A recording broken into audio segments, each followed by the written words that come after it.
সিলেট বাংলাদেশের উত্তর-পূর্বে অবস্থিত একটি সমৃদ্ধ জেলা। ইতিহাস, ঐতিহ্য ও প্রাকৃতিক সৌন্দর্যে ভরপুর সিলেট জনপদ পর্যটকদের কাছে অনেক জনপ্রিয় একটি স্থান। আমি আজ এই ভিডিওতে আপনাদেরকে দেখাবো অল্প খরচে আপনি কিভাবে ঢাকা থেকে সিলেটে যাবেন। রাজধানী ঢাকা থেকে বাস, ট্রেন এবং বিমানে করে সিলেটে যাওয়া যায়। সড়কপথে ঢাকা থেকে সিলেটের দূরত্ব 243 কিলোমিটার ও রেলপথে সিলেটের দূরত্ব 235 কিলোমিটার। হ্যালো ভিউয়ার্স, আসসালামু আলাইকুম। আশা করি আপনারা প্রত্যেকে ভালো আছেন। আমি আছি আজকে কমলাপুর রেল স্টেশনে। আর এই কমলাপুর রেল স্টেশন থেকে আজকে আমি যাব চার দেশে চা খাওয়ার জন্য। শুধু চা খাওয়ার জন্য নয়, আপনাদেরকে দেখানোরও চেষ্টা করব এই কমলাপুর রেল স্টেশন থেকে সিলেটে যেতে কত টাকা ভাড়া লাগে এবং কতটুকু সময় লাগে সেটা আমি আপনাদেরকে জানানোর চেষ্টা করব। আর আজকে আমি ভ্রমণ করব জয়ন্তিকা এক্সপ্রেস। এই জয়ন্তিকা এক্সপ্রেসে করে আমি সিলেটে যাব, কত টাকা ভাড়া, কতক্ষণ সময় লাগতে পারে এবং কি কি পরিবেশ দেখা যায়, মানে প্রাকৃতিক দৃশ্য দেখা যায়, সেটা আমি আপনাদেরকে তুলে ধরার চেষ্টা করব। আশা করি আমার এই ভিডিওটি আপনাদের কাছে আজকে ভালো লাগবে। আমি আজকে চলে আসছি, অনেক দিন পর আমি সিলেটে যাচ্ছি। আপনারা অবশ্যই আমার এই ভিডিওটি কন্টিনিউ করবেন।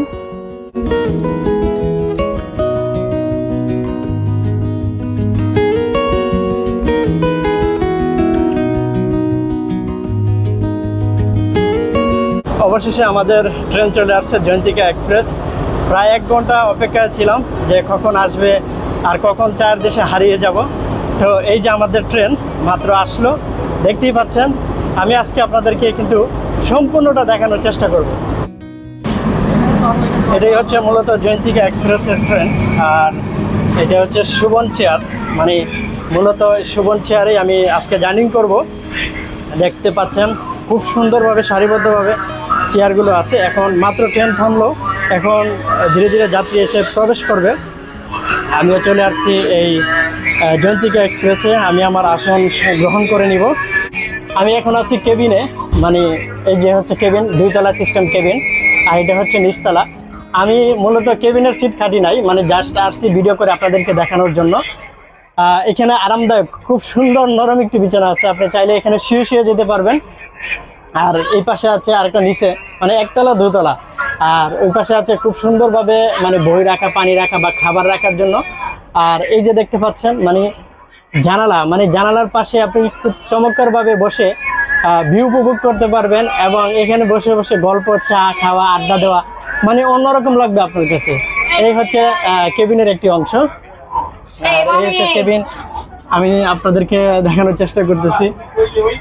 কেবিনের প্রত্যেকটা রুম কিন্তু এসি লাগানো আছে। আপনি ফ্যামিলি নিয়ে খুব সুন্দরভাবে, চমৎকারভাবে আপনি ভ্রমণ করতে পারবেন। আমাদের ট্রেন কমলাপুর থেকে যথাসময়ে সিলেটের উদ্দেশ্যে ছেড়ে দিল।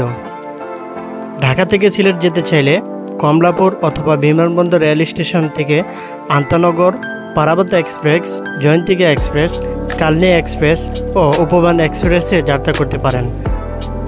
ঢাকা থেকে সিলেট ট্রেন ভাড়া 375 টাকা থেকে 1288 টাকা পর্যন্ত হয়ে থাকে। আমি আজ জয়ন্তিকা এক্সপ্রেস করে ঢাকা থেকে সিলেটে যাব। জয়ন্তিকা এক্সপ্রেস চালু হয় 13 মে 1986 সালে। এটি বাংলাদেশের প্রথম দিকের আন্তনগর ট্রেনগুলোর মধ্যে অন্যতম। আমি আগে থেকে অনলাইনে টিকিট কাটলাম। আপনি যদি ট্রেনে করে সিলেটে যেতে চান তাহলে অবশ্যই 10 দিন আগে থেকে টিকিট সংগ্রহ করে রাখবেন। ট্রেন ভ্রমণের আনন্দ আরামদায়ক, রোমাঞ্চকর এবং স্মৃতিময় অভিজ্ঞতার মধ্যে নিহিত, যা পথযাত্রা, প্রাকৃতিক মনোরম দৃশ্য দেখা, নতুন অভিজ্ঞতা অর্জন এবং গন্তব্যে পৌঁছানোর প্রক্রিয়া উপভোগের মাধ্যমেই বৃদ্ধি পায়। জানালার বাহিরের সবুজ মাঠ, নদী, ফসল ক্ষেত এবং ছোট ছোট স্টেশন পেরিয়ে যাওয়ার আনন্দ, আরামদায়ক আসন এবং হাঁটা চলা সুযোগ এবং বিভিন্ন ধরনের মানুষের সঙ্গে মেশার অভিজ্ঞতার এক অসাধারণ অনুভূতি তৈরি করে। সবুজ ফসলের মাঠের দৃশ্য দেখতে পাওয়া এক অসাধারণ আনন্দ দেয়। বিশেষ করে সূর্যোদয় এবং সূর্যাস্তের সময়কার দৃশ্য মন মুগ্ধ করে তোলে।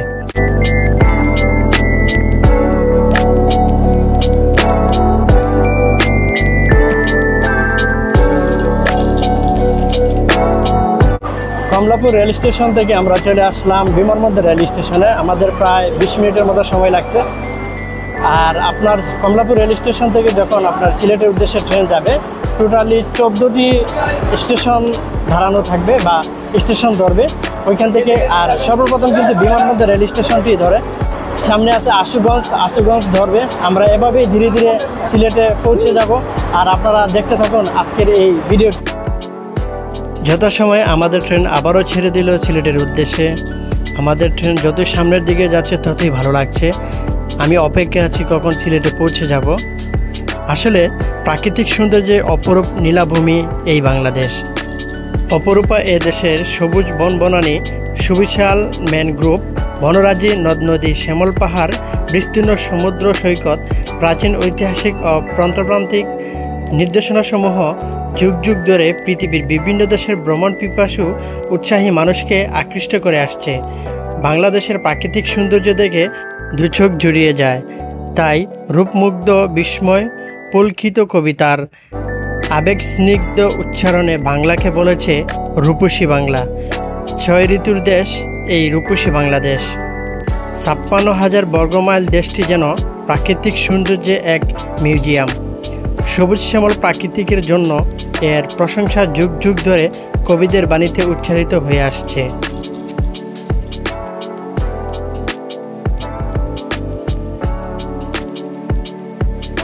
আমাদের ট্রেন যত সামনের দিকে এগিয়ে যাচ্ছে ততই কিন্তু প্রাকৃতিক দৃশ্য আমাদেরকে সামনে থেকে পিছনের দিকে ফেলে যাচ্ছে। আমাদের অনেক ভালো লাগছে এবং জানালার পাশে বসলে অনেক বাতাস আসে এবং এরকম সুন্দর প্রাকৃতিক দৃশ্য দেখতে পাই। আসলে এইসব প্রাকৃতিক দৃশ্য দেখলে মনটা ভরে যায়। অনেক বাতাস, অনেক আরামদায়ক, যা আমাকে মুগ্ধ করেছে। আমি ভিডিও করে আপনাদেরকে দেখানোর চেষ্টা করে যাচ্ছি।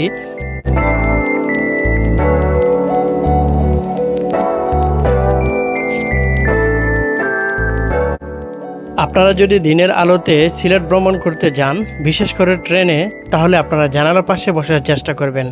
আর জানালার পাশে বসলে কিন্তু এরকম সুন্দর প্রাকৃতিক দৃশ্য কিন্তু আপনাদেরকে মন উজাড় করে দেবে। প্রায় 6 ঘন্টার জার্নিংয়ের রাস্তার মধ্যে আপনি যখন এরকম দৃশ্য দেখতে পাবেন তখন কিন্তু আপনার কাছে আর জার্নিং মনে হবে না, তখন আপনার কাছে অনেকটা ভালো লাগবে। চলতি পথে আমাদেরকে অনেক ট্রেন সেরে চলে যাচ্ছে। ওরাও আমাদের মতো জার্নিং করে এক প্রান্ত থেকে অন্য প্রান্তে যাচ্ছে। আসলে ট্রেন ভ্রমণটা কিন্তু সবার জন্য অনেকটা আরামদায়ক। ছোট ছোট বাচ্চা থেকে শুরু করে বৃদ্ধ বয়স্ক এবং প্রত্যেকে কিন্তু ট্রেন ভ্রমণটা করতে অনেকটা পছন্দ করে। যদিও অনেকটা লেট হয় ট্রেন ভ্রমণের মাধ্যমে। আমরা চলতে চলতে চলে আসলাম আশুগঞ্জ। আমরা আশুগঞ্জ এখন একটু বিরতি নিব, দেখব আশুগঞ্জের কী অবস্থা হয়। হ্যালো ভিউয়ার্স, অবশেষে আমরা চলে আসছি আশুগঞ্জ। প্রায় 1.5 ঘন্টার মতো সময় লাগছে এই আশুগঞ্জ আসতে। এটা হচ্ছে আশুগঞ্জ রেল স্টেশন, মানে অনেক পুরাতন একটি রেল স্টেশন। আশুগঞ্জ থেকে আমরা আবারও রওনা দিব। আশা করি আপনাদের কাছে ভিডিওটি ভালো লাগতেছে। আশুগঞ্জ রেল স্টেশন থেকে আমাদের ট্রেন আবারও যথাসময়ে ছেড়ে দিল। সামনে আছে নোয়াপাড়া রেল স্টেশন। আমরা এখন নোয়াপাড়া রেল স্টেশনে যাব। এক লোক জানালার পাশে এভাবে দাঁড়িয়ে আছে অনেকটা রিক্সে, এবং প্রাকৃতিক দৃশ্য দেখে আসলে আমার কাছে অনেকটা বারবার ভালো লাগছে এবং আপনাদের কাছে বলার চেষ্টা করে যাচ্ছি। প্রায় 3.5 ঘন্টা জার্নি করার পর চলে আসলাম নোয়াপাড়া রেল স্টেশন। এটা হচ্ছে নোয়াপাড়া রেল স্টেশন। আমাদের ট্রেন এখনই ছেড়ে দিবে। আবারও জার্নি করতে আবারও শুরু হয়ে যাচ্ছে আমাদের আজকের এই জার্নি। নোয়াপাড়া থেকে আবারও আমাদের ট্রেন যথাসময়ে ছেড়ে দিল। আমরা এখন নোয়াপাড়া রেল স্টেশন ত্যাগ করে যাচ্ছি। আজকের এই জার্নিংয়ে ট্রেনের ভিতরে প্রচুর পরিমাণ লোকজন ছিল, যার কারণে আমি সঠিকভাবে সুন্দরভাবে ভিডিও ধারণ করে আপনাদেরকে দেখাতে পারিনি।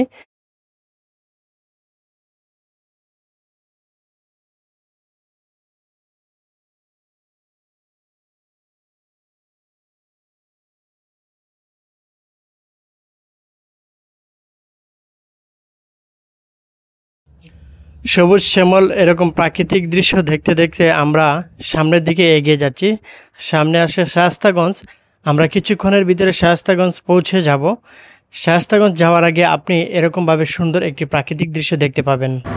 হ্যালো ভিউয়ার্স, দীর্ঘ 4.5 ঘন্টা জার্নি করার পর চলে আসলাম শায়েস্তাগঞ্জ। এটা হচ্ছে সিলেটের শায়েস্তাগঞ্জ।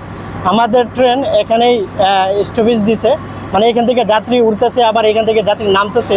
কিন্তু সবচেয়ে দুঃখের বিষয় হচ্ছে এত পরিমাণ লোকজন যারা কিনা আধা ঘন্টা 10 মিনিট 20 মিনিট এক জায়গা থেকে অন্য জায়গায় যাবে, ওনারা বাস বা অটো বা অন্যান্য যানবাহন ব্যবহার না করে এই জয়ন্তিকা এক্সপ্রেসটাই বেছে নিছে সবাই। কিন্তু মানে বেশিরভাগ সিটের চেয়ে লোকাল যাত্রী বেশি, মানে এত পরিমাণ লোকজন, মানে ভিডিও করব বা একটু হাঁটবো এদিক সেদিক যাব তার কোনো স্কোপ, মানে তার কোনো সুযোগই নেই।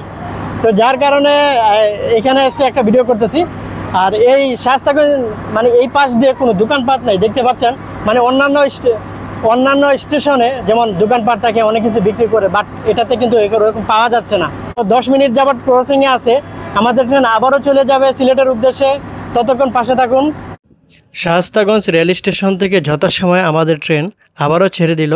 আমরা সিলেটের উদ্দেশ্যে যাচ্ছি। কিছুক্ষণ যাওয়ার পরে এরকম চায়ের বাগান, প্রাকৃতিক দৃশ্য আপনাদের চোখে পড়বে। আপনাদের ক্লান্ত শরীরটাকে মুগ্ধ করে দেবে এই চায়ের বাগান। চা বাগান যতই দেখে তত কিন্তু মানুষ মুগ্ধ হয়। আমি যতটুকু খেয়াল করে দেখলাম, চা বাগানে আসতে না আসতেই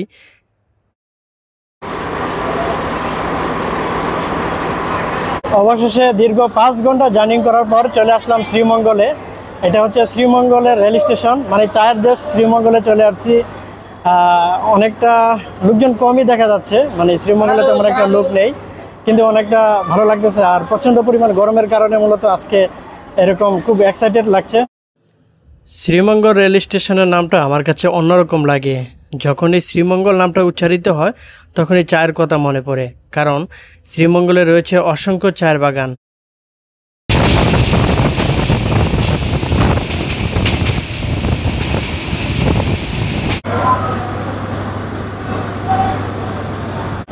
অবশেষে চলে আসলাম ভানুগাছ রেল স্টেশনে। আপনারা দেখতে পাচ্ছেন ওই যে ওই প্যানেল লেখা আছে আপনার ভানুগাছ রেল স্টেশন। দীর্ঘ 5.5 ঘন্টা জার্নি করার পর অবশেষে আবারও চলে আসলাম ভানুগাছ রেল স্টেশনে। এখান থেকে আমরা আবারও যাত্রা শুরু করব, চলে যাব সেই আমাদের গন্তব্যে সিলেট রেল স্টেশনে। ভানুগাছ রেল স্টেশন থেকে আবারও আমাদের ট্রেন ছেড়ে দিল। আমরা সামনের দিকে এগিয়ে যাচ্ছি, কিন্তু শ্রীমঙ্গল পার হওয়ার পরেই আঁকাবাঁকা পাহাড়ি রাস্তা, চা বাগান, এসব দেখতে দেখতে কিন্তু আমাদের সময় ফুরিয়ে যাচ্ছে। আমাদের এই ক্লান্ত শরীর যখন চা বাগানকে ফলো করে, চা বাগানকে দেখে, তখন কিন্তু এই শরীরটা আর ক্লান্ত থাকে না। অনেক সুন্দর প্রাকৃতিক দৃশ্যে ভরপুর এই সিলেট।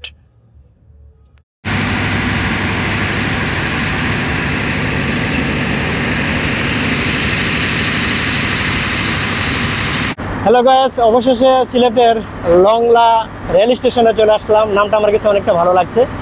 আর এই রেল স্টেশনে মূলত আমাদের এই জয়ন্তিকা এক্সপ্রেস স্টপেজ করার কথা ছিল না, কিন্তু ক্রসিংয়ে থাকার কারণে মূলত এই জয়ন্তিকা এক্সপ্রেসটা লংলা রেল স্টেশনে স্টপেজ করলো। এখান থেকে সিলেটের রেল স্টেশন তেমন একটা দূরত্ব নেই, বাট আমার মোবাইলে চার্জ নেই, চার্জ শেষ হয়ে সিলেট রেল স্টেশন পর্যন্ত দেখাতে পারবো না, আমি আন্তরিকভাবে দুঃখিত। আর আজকে এই জয়ন্তিকা এক্সপ্রেসের সুবন চেহারা আমার কাছ থেকে মানে অনলাইনে টিকিট কাটলাম, যার কারণে 395 টাকা লাগছে। সব কিছু মিলে অনেকটা ভালোই লাগলো আজকের জার্নিটা। তবে লোকাল যাত্রী ভরপুর ছিল, আমি ওইরকমভাবে ভিডিও করতে পারি নাই, তো আন্তরিকভাবে দুঃখিত। আশা করি আমার আজকের এই ব্লগ ভিডিওটি আপনাদের কাছে ভালো লাগছে। আর এই লংলা রেল স্টেশনটা কিন্তু চমৎকার, আমার কাছে অনেকটা ভালো লাগছে। তো আজকের মতো এই পর্যন্ত, সবাই ভালো থাকবেন, আল্লাহ হাফেজ।